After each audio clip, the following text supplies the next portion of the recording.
we have a very special find. It is Ultima Underworld. Ultima Underworld.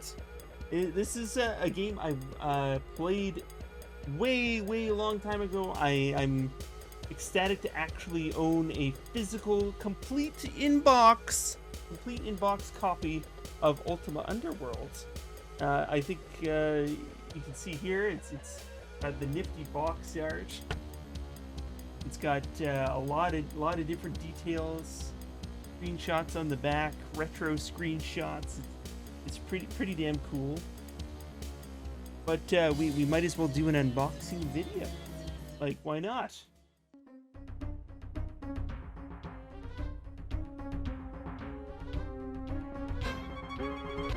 This is the world premiere of Crunchy Snacker's unboxing of Ultima Underworld. We get to see the special succulent contents. This only happens once. You know, you get a game. It's from a local source. None of those like used games resellers online. This is the real deal. This is from someone's basement from 1992. This is from 1992. And it has preserved the journey here to 2021. So, what do we got first? Are you going to appreciate the box art one more time before we crack it open?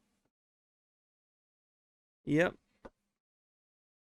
And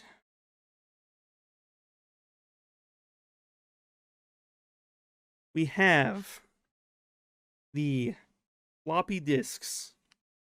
Got 4 different floppy disks.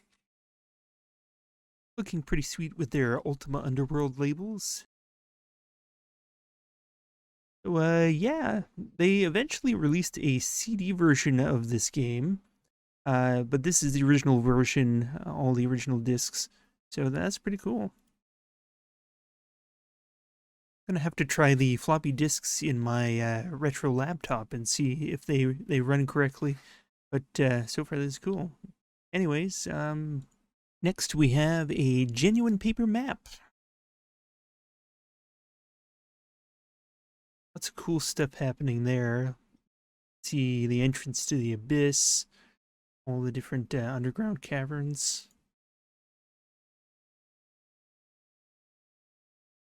And there's a goblin home. Just so you know, this is a goblin home up here. And there's a whole other section into this. This is a big old map. This is how games used to be. They have pack-ins and cool items and all kinds of stuff, like this old map. Lots of labyrinthine connections so that we can see our way through the dungeons of the Ultima Underworld. They're committed to the lore in this series too. Got lots of interesting tidbits. Yeah, that's super cool. Super cool. The original owner for this game must have written down some notes on a Black Isle Studios notepad. That's an interesting find. Got things like the shrine mantras, Mu-Om and such. What do we have in here? Covered in the Runic Text of the Ultima series. Note of explanation, this volume came into our possession only recently, though it was penned decades ago.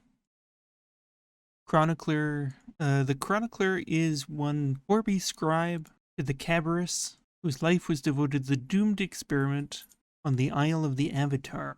All contact with the settlers of the Abyss had been lost years ago, and therefore the colony had been supposed to be extinct. Here we see the character Cabarrus himself. This is his writings in the book right here.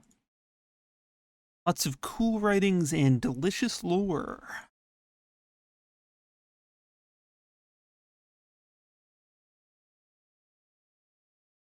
Some different writings on history. And lots more maps. And here are some different folk of the land, including the Knights of the Crux, And how could we forget the burly mountain folk? I feel very educated right now. Oh, we got lizard men in here too. Don't forget the lizard men. That's pretty cool. I love how in-depth the world building is here. All kinds of different creatures, goblins, trolls, etc. All of their respective histories. Pretty damn cool. And of course they have class descriptions, so you can understand the abilities of your character when you create a certain class. While this may seem like other games in the genre, like other first-person RPG hybrids of the time or earlier, this one focused on something called emergent gameplay, which is bunch of gameplay systems that all kind of coalesce into a larger gameplay experience. In other words, there's not very much of a script to the way that the gameplay goes. You can have different AI and gameplay elements interacting with each other, and it'll be different every time, pretty much. Here we got some more nice pictures.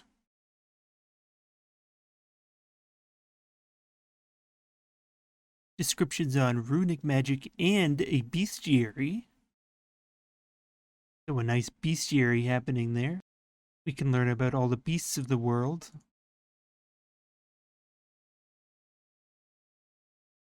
Got fire elementals, gazers, giant rats. Ooh, lots of golems. I'm a big fan of golems.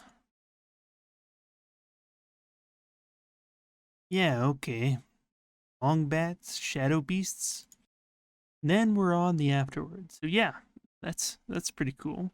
But it wouldn't be complete in box without some of the obligatory promotional material. What do we got here? Origin. We create worlds. So Origin was the company responsible for the Ultima franchise, headed by Richard Garriott in the early days, the creator of Ultima. But it is also associated with Electronic Arts. It was bought by Electronic Arts later on. So this is probably their promotional material. Not to be confused with the digital platform that EA created later as a storefront for selling games. That was just a nostalgia ripoff. Okay. Got some, promo material. It shows off some, of course, Wing Commander, because Wing Commander was one of their big series. You can kind of see there.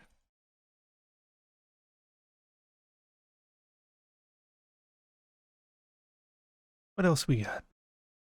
Privateer was a great Wing Commander spin-off. I want to play it again at some point. It sort of opened things up. Like space trading, running missions. You were kind of a roguish fellow. So you would do privateering and pirating and all that fun kind of stuff. All the old Ultimas, if you wanted the old Ultima collections. They have the different Ultima collections available.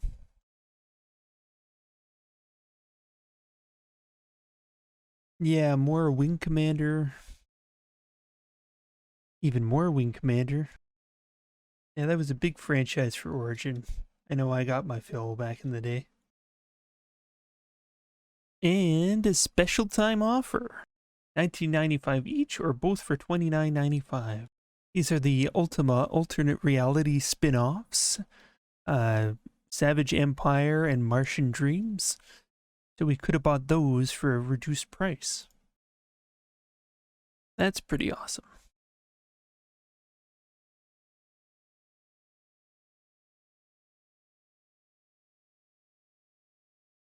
So, a disk exchange form. I guess this is the equivalent of a warranty? Kind of cool, I guess. Mysteries of the Abyss. The complete solutions to Ultima Underworld. They're basically shilling their strategy. Oh, and they're also shilling Ultima 7, which came out the same year as this. I believe Ultima 7 came out a month after Ultima Underworld, so it was a tight squeeze. 1992 was a big year in Ultima. Seems like this here is promoting all the Ultima goods, giving order information for people who want to order it directly from the company, which was something that people used to do. You didn't always have access to a computer store that carried all the newest, greatest products. So here's an install guide. So let's see. System requirements. Computer. A 386 SX or higher IBM PC or 100% compatible system. Video card. An IBM VGA or compatible card. At least 256K of video RAM. So just so you know, that's kilobytes. 256 kilobytes. I'm pretty sure a mouse click on Windows 10 will take more kilobytes than that. More than that, it looks like we need 640 kilobytes of RAM as well to run this game. 640 kilobytes. Wow. And it takes 8 megabytes on your hard drive. Don't forget to upgrade your system to play this one. Don't want to run out of space. So what do we have here? The Player's Guide. Here I was thinking we were done with all the info they were giving us about this game, but no, there's more. So Player's Guide, what do we got in here? Good old starting the game instructions. In the case that you're unfamiliar with MS-DOS and running setup files from your disks and running the game off of your C drive, C:/game directory, etc., run the exe, all of that jazz. Some instructions for creating your character. You can choose your sex, so you can be a female in this one. You can choose to be left or right-handed. You can choose classes such as Fighter, Mage, Bard, Tinker, Druid, Paladin, Ranger, and Shepherd. You get a gaggle of skills to choose from. And of course you get to choose your portrait, what your character looks like. Choose, of course, between male and females, as I mentioned. So there's a number of different styles to choose from there. And you get the whole screen. The screen breakdown of all the menu and UI elements so that you know what you're looking at. It had a very interactive UI, so that you actually clicked on things in the UI to do different stuff. Interacting with the world and saving your character. Notes on maneuvering your character. Remember, this game had a unique control scheme. Not quite as complicated as the follow-up System Shock, but still wasn't quite as standardized as the normal WASD. I believe X moves you backwards. W does move you forwards. And the game featured a rudimentary physics system so that when you dragged items out of your inventory, they would enter into the game world and kind of drop, changing from a 2D inventory item into a 2D sprite in the 3D game world that you could interact with. Pretty much the exact same thing you see in Minecraft now, just done way, way, way early. Like, this is one of the first ones to do that exchange between 2D and 3D objects. I'd be remiss if I didn't mention this place in gaming history, that this was the first-person game with a fully rotatable 3D environment. It beat Doom out by a little while, like a couple of years. So Doom and Wolfenstein may have solidified the popularity of that genre, but the tech was innovated in this game beforehand. And here we have the Foods of Ultima. The Foods of Ultima. Well, as some fine weapon descriptions and understanding of the kinds of things we'll find in the environment here. It's quite incredible how much they've packed into these things. I think you have enough for like a good light reading before you even play the game, and it really helps draw you into the world. Really cool. This game had a lot of different aspects to it, and like with a point-and-click adventure game, you had different verbs or actions you could do. Sometimes you would be able to look at an object, or use an object, or pick up an object, and these weren't all under one context. You had to switch the function in order to use it every time you wanted to perform something. Games later on became way more user-friendly in that they would lump everything into one click. But this was before that. All the basic functions are still there from modern games, just you have to put more thought into what you're doing. Very cool. Magic systems. And the 8 circles of runic magic. You can learn the runes. That's the magic system in this game. It involves touching runes in different orders in order to create spells. Other games since this have been inspired by this magic system, mainly, say, Arx Fatalis, which is a direct inspiration of this game in general, but even more modern examples like The Legend of Grimrock. So that, my friends, that is Ultima Underworld 1. In a nutshell. Well, not actually a nutshell. It is a cardboard box. So, beautiful box. Probably will look good on a shelf. But, yeah, I'm glad we were able to bust it open and have a look inside. Thanks for dropping in. More to come soon. Check it out.